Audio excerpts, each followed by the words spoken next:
कि प्रभु श्री राम के मंदिर की जमीन के नाम पर किस प्रकार से 5 मिनट के अंदर 16.5 करोड़ रुपए का भ्रष्टाचार ट्रस्ट और उसके सदस्यों और बीजेपी के नेताओं के द्वारा किया गया, इसका खुलासा मैंने किया था।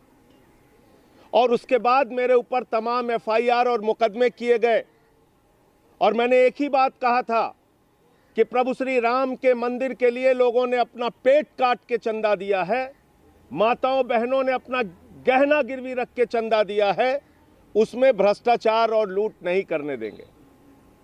लेकिन आज मैं आपके सामने जो खुलासा करने जा रहा हूं, इसमें बहुत सारी ऐसी चीजें हैं जो हमारी बातों को सच साबित करते हैं। और जो लोग विश्व हिंदू परिषद से लेकर आरएसएस से लेकर भारतीय जनता पार्टी से लेकर तमाम इनके नेता विधायक मंत्री कह रहे थे कि मेरे ऊपर डिफेमेशन करेंगे, आज तक उन्होंने डिफेमेशन करने की हिम्मत इसलिए नहीं कि पूरी भारतीय जनता पार्टी प्रभु श्री राम के मंदिर के नाम पर और उस क्षेत्र में जमीन का घोटाला और भ्रष्टाचार करने में जुटी हुई है।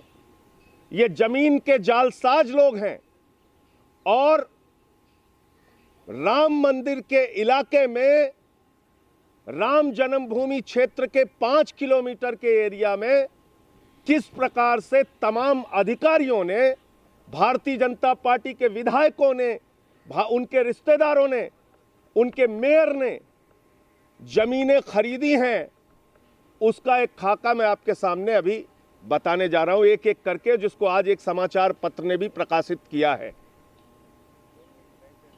यह बात शुरू होती है 1990 के दशक से।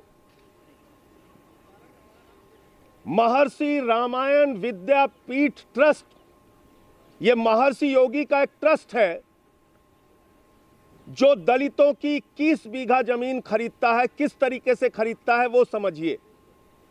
उत्तर प्रदेश में नियम है 3.5 बीघे से अधिक जिस दलित की जमीन होगी वही अपनी जमीन बेच सकता है, अन्यथा नहीं बेच सकता।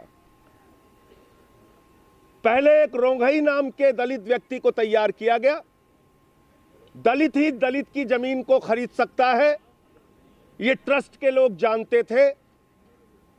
छोटे छोटे 1 बीघे 1.5 बीघे के जमीन रखने वाले दलित जो थे वहां पे उस क्षेत्र में, उनसे रोंघई नाम के एक दलित ने 21 बीघा जमीन खरीदी।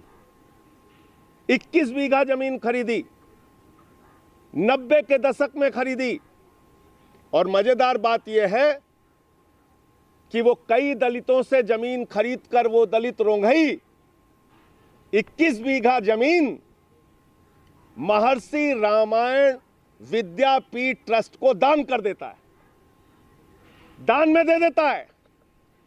अब जब दान में वो जमीन चली गई, जब इस बात का पता उसमें के एक जमीन बेचने वाले दलित महादेव को पता चली तो उसने शिकायत की।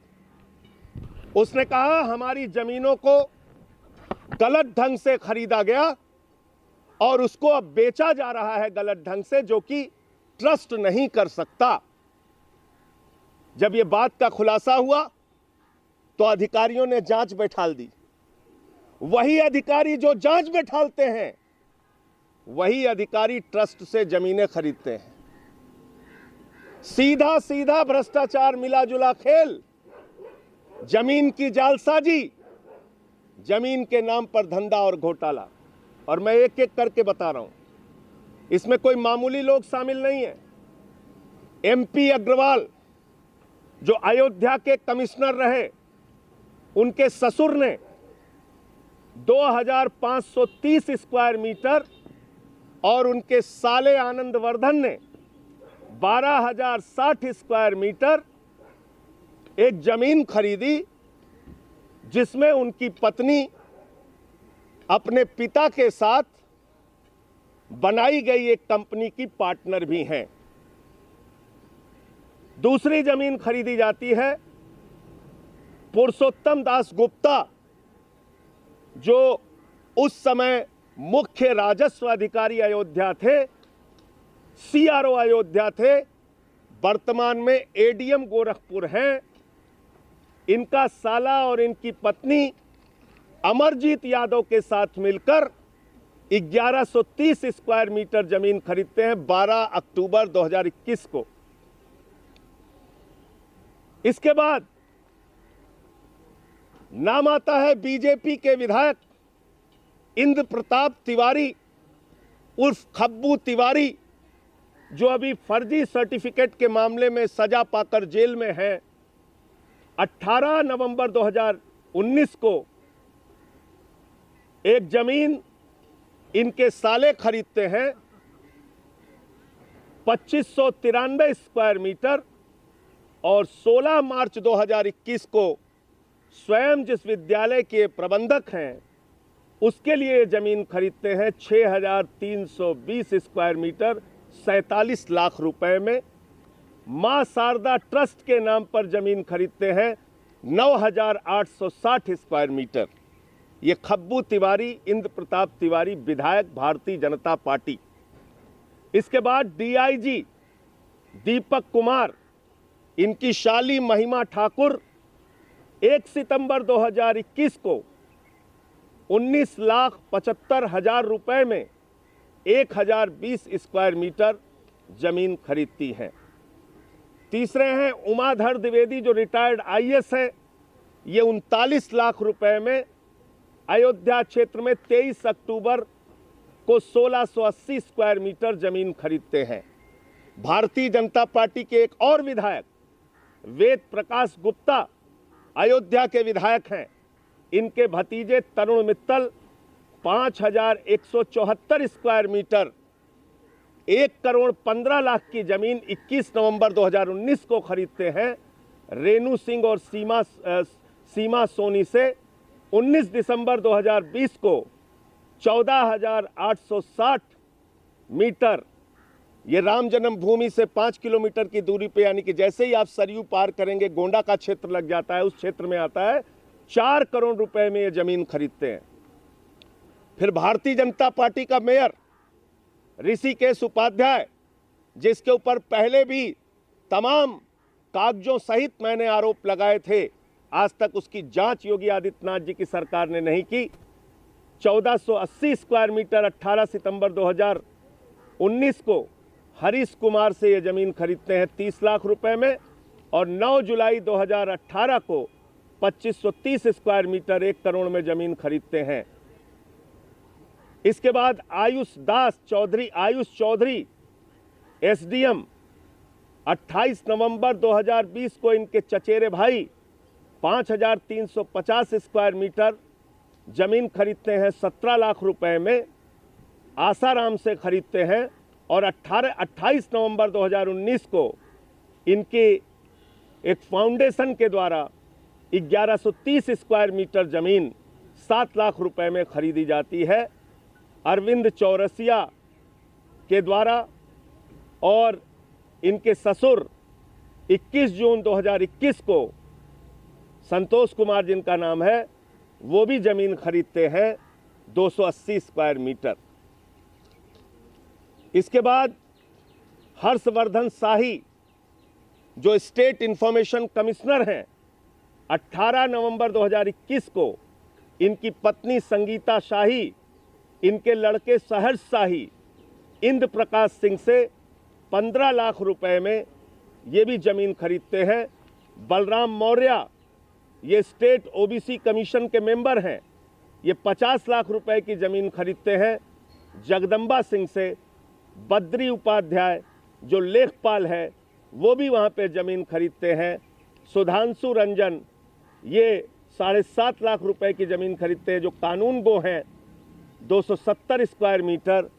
तो ये तमाम ज़मीनें भारतीय जनता पार्टी के विधायक, मेयर, वहाँ के कमिश्नर, वहाँ के सीआरओ रहे, वहाँ के तमाम अधिकारी पद पर रहे लोगों के द्वारा खरीदी गई है। मेरा ये कहना है कि बार बार मैं इस मांग को उठा रहा हूँ कि इस पूरे ज़मीन खरीद के मामले की जांच कराई जाए। जिस प्रकार से 5 मिनट में 16.5 करोड़ रुपए ट्रस्ट के द्वारा जमीन खरीद के नाम पे कमाया गया, भ्रष्टाचार किया गया, उसकी जांच कराई जाए। जिस प्रकार से लूट की गई प्रभु श्री राम के मंदिर की जमीन खरीद के नाम पर, और उस क्षेत्र में दलितों की जमीन दान में लेकर एक ट्रस्ट ने इन तमाम अधिकारियों और विधायकों और मंत्रियों को, नेताओं को जमीनें बेच दी, जबकि उसकी जांच चल रही है। सीधा सीधा कॉन्फ्लिक्ट ऑफ इंटरेस्ट है, सीधा सीधा इसमें लेन देन का खेल है। इसलिए इन सारे अधिकारियों के खिलाफ जांच कराकर इनको जेल में भेजना चाहिए, और इस सब की जांच हाई कोर्ट या सुप्रीम कोर्ट मॉनिटर्ड कमेटी से SIT बनाकर इसकी जांच होनी चाहिए। CBI के द्वारा इसकी जांच कराई जानी चाहिए। ये एक बड़ा भ्रष्टाचार का मामला है, जिसमें खुद अधिकारी, विधायक, भाजपा के नेता शामिल हैं। लोग प्रभु श्री राम के मंदिर के नाम पर आस्था से जुड़े हैं, और भारतीय जनता पार्टी के लोग भ्रष्टाचार और जमीन की जालसाजी करने में जुटे हैं। तो ये पूरी बात आपसे कहनी थी। आपका कोई प्रश्न हो तो आप पूछ सकते हैं। इसमें से कुछ संबंधित कागजात भी हैं। ये MP अग्रवाल के ससुर के नाम पे जो जमीन है उसका कागजात है, और बाकी कागजात भी इसके हैं। देखिए, सुप्रीम कोर्ट के फैसले आने के बाद, यानी माननीय सर्वोच्च न्यायालय ने जब निर्णय दे दिया प्रभु श्री राम के मंदिर का निर्माण वहीं होगा, उसके बाद इन अधिकारियों और भाजपा के नेताओं को कैसे पैसा कमाना है, कैसे धंधा करना है, कैसे जमीन की जालसाजी करना है, इसका एक प्लान, इसकी एक योजना दिमाग में आई, और उसके बाद ये ज़मीनें खरीदी गईं। ट्रस्ट से ज़मीनें खरीदी गईं जो पूरी तरीके से अवैध है। उन अधिकारियों के द्वारा ज़मीनें खरीदी गईं जिनके संज्ञान में जांच चल रही थी कि एक दलित ने दान कैसे 21 बीघा ज़मीन दे दी, और कैसे जब जांच चल रही है तो उस दौरान उन्हीं अधिकारियों और उनके रिश्तेदारों ने ये ज़मीन खरीद ली। तो एक बड़ा घोटाला और भ्रष्टाचार है।